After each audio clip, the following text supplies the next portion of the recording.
आप सभी से दिल से अनुरोध है कि हमारे चैनल को ज़्यादा से ज़्यादा सब्सक्राइब करें। वीडियो को जितना हो सके अपने परिवार और दोस्तों के साथ शेयर करें। हमारे वीडियो को लाइक करें और एक अच्छा सा कमेंट ज़रूर करें।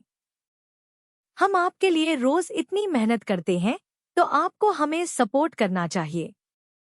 अगर आप अपने दादा दादी और मम्मी पापा से प्यार करते हैं, तो चैनल को सब्सक्राइब करें और हमें अपना प्यार और सपोर्ट दिखाएं।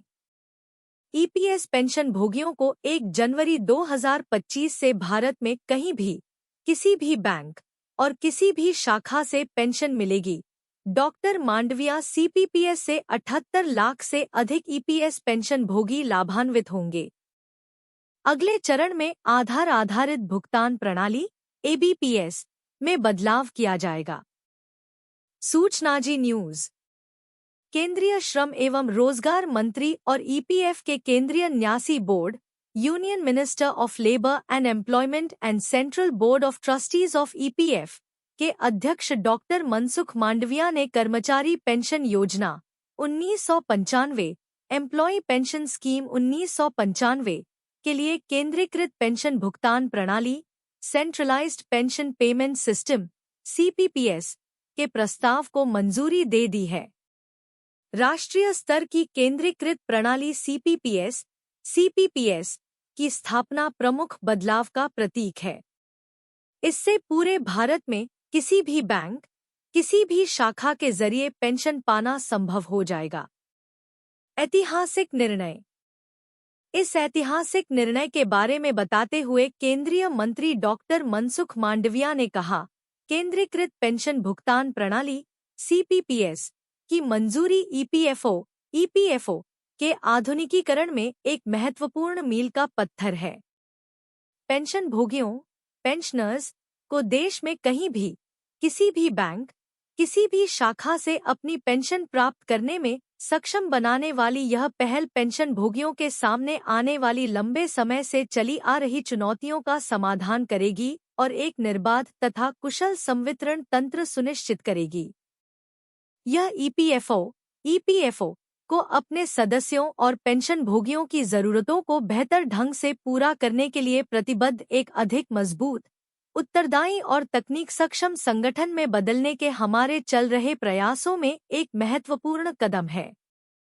केंद्रीकृत पेंशन भुगतान प्रणाली सेंट्रलाइज्ड पेंशन पेमेंट सिस्टम से ईपीएफओ के 78 लाख से अधिक ईपीएस पेंशन भोगियों ईपीएस पेंशनर्स को लाभ होने की उम्मीद है। उन्नत आईटी और बैंकिंग प्रौद्योगिकियों का उपयोग करके यह पेंशन भोगियों के लिए अधिक कुशल, निर्बाध और उपयोगकर्ता के अनुकूल अनुभव प्रदान करेगा। सीपीपीएस पेंशन भुगतान आदेश पीपीओ को एक कार्यालय से दूसरे कार्यालय में स्थानांतरित करने की आवश्यकता के बिना पूरे भारत में पेंशन का वितरण सुनिश्चित करेगा, भले ही पेंशन भोगी अपना स्थान बदल देता हो या अपना बैंक या शाखा। यह उन पेंशन भोगियों के लिए बड़ी राहत होगी जो सेवानिवृत्ति के बाद अपने गृहनगर चले जाते हैं। यह सुविधा 1 जनवरी 2025 से ईपीएफओ के चल रहे आईटी आधुनिकीकरण project centralised IT enable system CITS 2.01 के हिस्से के रूप में लॉन्च की जाएगी। अगले चरण में सीपीपीएस आधार आधारित भुगतान प्रणाली एबीपीएस में एक सुचारू परिवर्तन करेगा। सीपीपीएस मौजूदा पेंशन संवितरण प्रणाली से एक आदर्श बदलाव है जो विकेंद्रीकृत है। इसमें ईपीएफओ का प्रत्येक क्षेत्रीय कार्यालय केवल 3 से 4 बैंकों के साथ अलग-अलग समझौते रखता है। पेंशन भोगियों को पेंशन शुरू होने के समय किसी भी सत्यापन के लिए शाखा में जाने की भी आवश्यकता नहीं होगी और पेंशन जारी होने पर तुरंत खाते में जमा कर दी जाएगी। इसके अलावा ईपीएफओ को उम्मीद है कि नई प्रणाली में जाने के बाद पेंशन वितरण की लागत में उल्लेखनीय कमी आएगी। Unified pension scheme EPS 95 pension और ईपीएफओ क्यों डर रहे पेंशन भोगी? न्यूनतम पेंशन 1000 रुपये से मुक्ति दिलाएं। बुजुर्गों को 7500 रुपये पेंशन दें। सूचना Zee News Chhattisgarh. Unified pension scheme UPS, EPS 95 pension, EPS 95 और ईपीएफओ शब्द इस वक्त काफी सुर्खियों में है। पीएम नरेंद्र मोदी से गुहार लगाई जा रही है कि पेंशन भोगियों, पेंशनर्स के मन की बात को सुने और न्यूनतम पेंशन, मिनिमम पेंशन 1,000 रुपए से मुक्ति दिलाएं। बुजुर्गों को 7,500 रुपए पेंशन दे। पेंशनर सत्यनारायण हेगड़े का कहना है कि सरकार न्यूनतम पेंशन 7,500 रुपए देने से इनकार कर रही है और सरकार के मुखिया स्वयं इसे नकारने में सहायक हैं। क्या आपने उनकी सार्वजनिक रैलियों के दौरान देखा है? उन्हें महिलाओं, युवाओं के लिए सहानुभूति है, न कि वरिष्ठ नागरिकों के लिए, जो हम हैं, ईपीएफ पेंशन भोगी जो वास्तव में हर महीने हजारों की संख्या में मर रहे हैं। जनता को गुमराह और ध्रुवीकरण का खेल खेला जा रहा है, जैसे कि वह लोगों से बहुत प्यार करते हैं। लोगों ने इस बार संसद चुनाव में विफल कर दिया।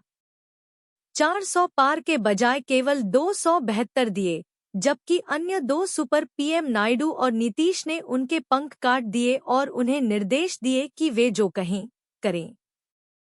3 राज्यों के चुनाव के बाद क्या होगा? पेंशन भोगी रमेश गौतम ने यूपीएस पर कहा यह योजना अप्रैल 2025 से लागू होगी, तब तक आने वाले राज्यों के चुनाव खत्म हो जाएंगे। सरकारी कर्मचारियों को भी इस सरकार द्वारा मूर्ख बनाया जा रहा है।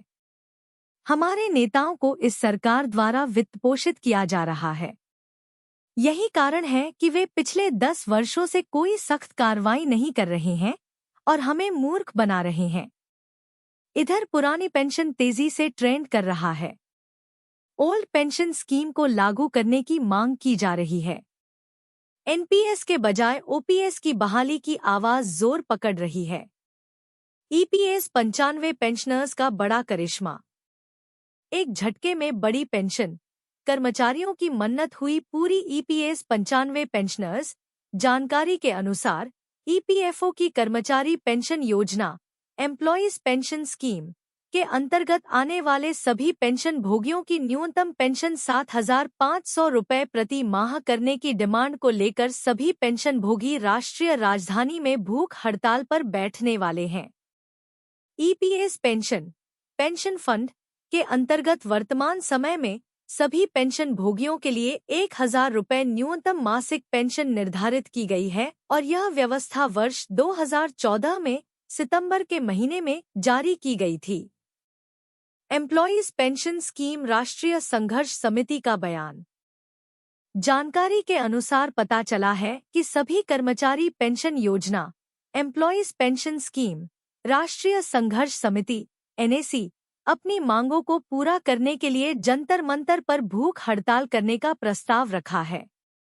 इस नए प्रस्ताव के अंतर्गत ईपीएस 95 राष्ट्रीय संघर्ष समिति औद्योगिक, सार्वजनिक, सहकारी, निजी क्षेत्रों के सेवानिवृत्त कर्मचारियों का प्रतिनिधित्व करने की भी अनूठी बात कही है।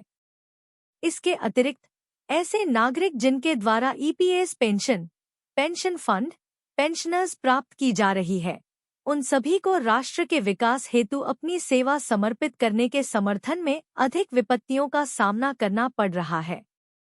कम ईपीएस पेंशन फंड से परेशान है पेंशनर्स। इसके अतिरिक्त पेंशन कमांडर एनएसी के अध्यक्ष अशोक राउत, सेवानिवृत्त, के द्वारा बताया गया है कि वर्तमान समय में कम पेंशन के चलते ईपीएस पेंशन फंड में पेंशनर्स अपने जीवन को बहुत ही निष्पक्ष और आर्थिक रूप से कठिनाइयों के साथ व्यतीत कर रहे हैं। देखा जाए तो परिवार और समाज के बीच उनका सम्मान निरंतर घटता जा रहा है। ऐसी स्थिति में उन्होंने भूख हड़ताल के लिए समर्थन किया है और एकत्र पेंशनर्स को जताने के लिए नया प्रस्ताव रखा है। मिनिमम पेंशन में बढ़ोतरी के लिए ईपीएस 95 पेंशनर्स का दाव। इस समय पर ईपीएस पेंशन फंड के अंतर्गत सभी लाभार्थी पेंशनर्स को हर महीने 7,500 रुपये पेंशन देने की डिमांड को जल्द से जल्द पूर्ण करने के लिए एवं महंगाई भत्ते में मिलने वाली राहत को सुनिश्चित करवाने के लिए सभी पेंशनर्स हड़ताल करने वाले हैं। साथ ही नई डिमांड के अनुसार उन्हें मुफ्त चिकित्सा की भी सुविधा उपलब्ध करवानी चाहिए। ईपीएस पेंशन फंड राष्ट्रीय संघर्ष समिति के द्वारा जानकारी में प्रस्तुत किया गया है कि जीवन भर पेंशन फंड में पैसा जमा करने के पश्चात भी सभी लाभार्थियों को केवल 1,171 रुपये ही पेंशन मिलती का लाभ दिया जा रहा है, जो कि उनके जीवन जीने के लिए पर्याप्त नहीं है।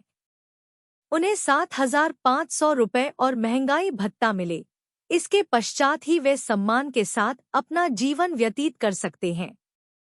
इस स्थिति पर पेंशनर्स के जीवन साथी और पेंशनर्स को निशुल्क चिकित्सा उपचार और 7,500 रुपये मासिक पेंशन देने की डिमांड कर रहे हैं। एम्प्लॉयज पेंशन स्कीम में ऐसे जमा होता फंड। इसके अतिरिक्त मुख्यतः नागरिकों के घोषणा में पाया गया है कि 95 के तहत आने वाले कर्मचारियों के मूल वेतन का 12% हिस्सा प्रोविडेंट फंड के अंतर्गत जाता है और नियुक्ति के पश्चात 12% हिस्से में से 8.33% हिस्सा ईपीएस पेंशन फंड में उपलब्ध करवाया जाता है। हालांकि सभी सरकारी कर्मचारियों की पेंशन में 1.16% का योगदान किया जाता है।